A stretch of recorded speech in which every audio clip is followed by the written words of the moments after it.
Welcome as we look at the Gospel of John with eyes for Generation Z.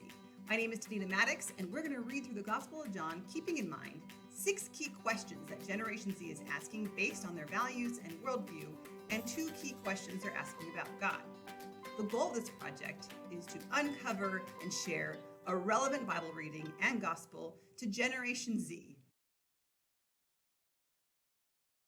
Let's look at John chapter 10, the shepherd and his flock. Now, for a generation where acceptance, inclusion, tolerance are at the core of the value system, this passage can be a little bit difficult because it seems to draw a line between the sheep who listen to Jesus and the ones who don't, those who follow God, those who don't. And so the overarching question that they will be reading this passage with is God good? Am I safe does kind of go through all this whole passage because we start in the beginning about the relationship with the sheep and the shepherd. So the relationship between God and people. In verse 3 and 4, we have the sheep following because they know the sound of the shepherd's voice. And then again in verses 14 through 17, I am the good shepherd. I know my sheep and my sheep know me. That shows relationship.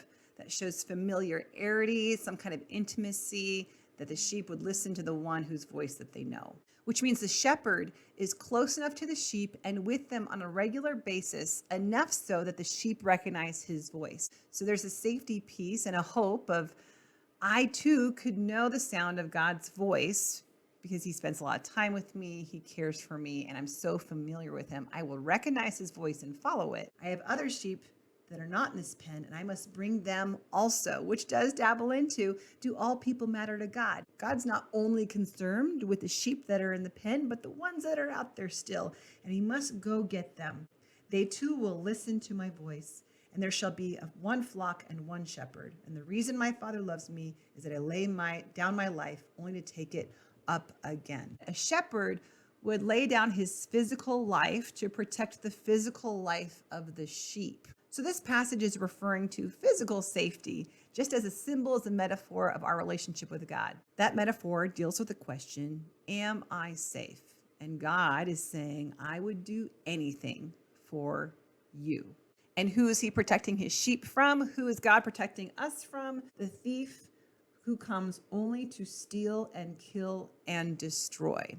And then Jesus says, I have come that they may have life and have it to the full. So we do see these 2 options, the thief who kills, steals, and destroys, and Jesus who offers life and life to the full. There's life outside of the sheep pen with the thief coming after us. There's life in the sheep pen with a good shepherd. Will you accept me? We see this in verse 9. I am the gate, and whoever enters through me will be saved. Anyone can come through the gate. And more than that, we see in verse 16, Jesus says, I have other sheep that are not of this sheep pen, and I must bring them also. Everyone can come through the gate to be with Jesus. The difficulty is in that there are sheep who choose not to go into the sheep pen. So it's not that God will not accept people who want to come to him, but it does recognize that not all sheep come through the pen. This passage also deals with why we don't experience full safety the way we would like to or hope to. It alludes to an enemy, right? The thief who's come to kill, steal, and destroy. And that becomes our introduction into sin. There's a reason we don't experience that full safety, full acceptance in that life to the full that Jesus has come to bring. We can also dabble in, can I trust you? As Jesus talks about that the good shepherd lays down his life for his sheep. When a wolf comes, the hired hand will run away and abandon the sheep, and the wolf will attack the flock.